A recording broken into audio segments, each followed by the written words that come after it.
Bonjour, dans cette vidéo, nous allons mettre en application des notions expliquées dans les cours intitulés Le calcul et l'enregistrement de l'impôt sur les sociétés et les impôts et les taxes.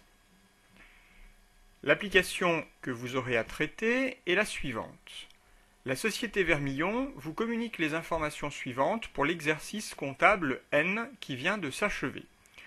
Elle vous donne son bénéfice comptable, le montant de la taxe sur les véhicules de tourisme non déductibles, le montant d'une amende pénale enregistrée en charge exceptionnelle qui n'est pas déductible, le montant des autres charges non déductibles et celui des produits non imposables. D'autre part, elle vous fournit son bénéfice fiscal des années N-2 et N-1. Vous devrez calculer le bénéfice fiscal de l'année N, puis faire les calculs nécessaires et enregistrer toutes les écritures relatives à l'impôt sur les sociétés de l'exercice N. Dans une deuxième partie de cet exercice, il vous faudra enregistrer des écritures relatives à des impôts et taxes divers. Je vous suggère de mettre cette vidéo en pause pour prendre le temps de faire vous-même l'exercice à partir du fichier qui vous est fourni sur le site, puis vous pourrez redémarrer la vidéo pour voir la correction de l'exercice. Commençons donc cette correction. Dans la première question, nous devons calculer le bénéfice fiscal de l'année N. Ce bénéfice fiscal est égal au résultat comptable plus les réintégrations fiscales moins les déductions fiscales. Par conséquent, le calcul sera le suivant: 568 948,50 plus les 3 charges non déductibles moins les produits non imposables. Ce qui nous donne un bénéfice fiscal de 569 568 euros. Dans la deuxième question, nous devons dans un premier temps calculer les montants qui seront payés au titre de l'impôt sur les sociétés et des acomptes correspondants. Pour l'acompte du 15 mars, le seul bénéfice fiscal connu est à cette date le bénéfice fiscal de l'année N-2. Par conséquent, l'acompte sera égal à 8% un tiers de ce bénéfice fiscal.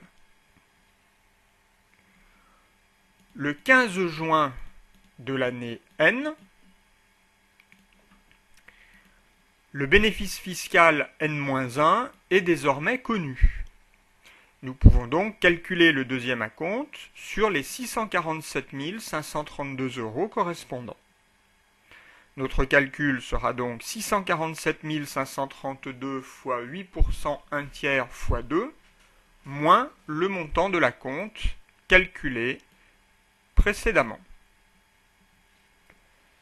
Pour le 15 septembre, nous pouvons calculer le troisième acompte sur le bénéfice fiscal N-1. De même, pour l'acompte numéro 4 du 15 décembre. Le 15 avril N+1 interviendra le solde de l'impôt sur les sociétés de l'année N.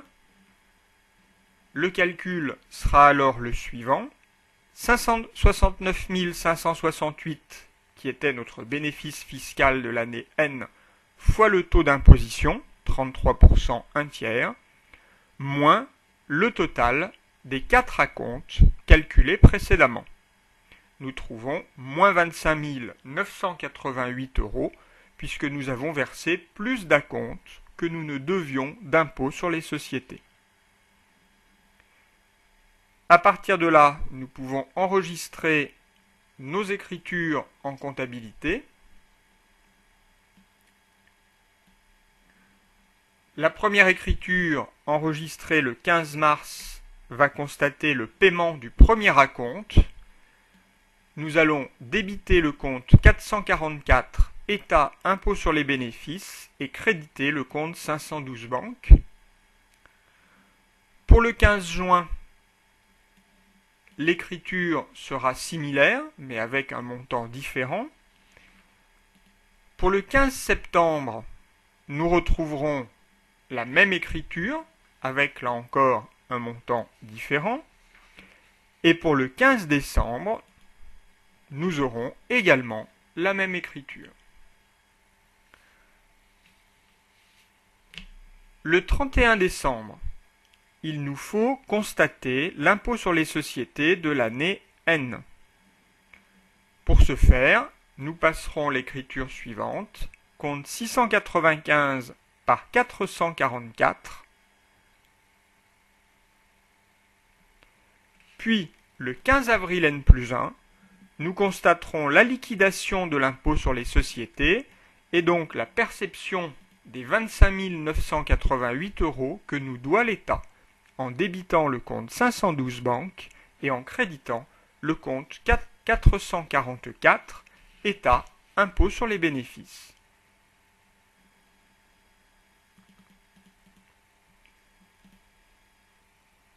Dans la deuxième partie de l'exercice, on nous informe que la société a effectué les versements suivants par chèque au titre de la taxe d'apprentissage. Versement à un établissement universitaire, 2 600 € et versement au Trésor public, 350 €. Enregistrons cette écriture dans le journal.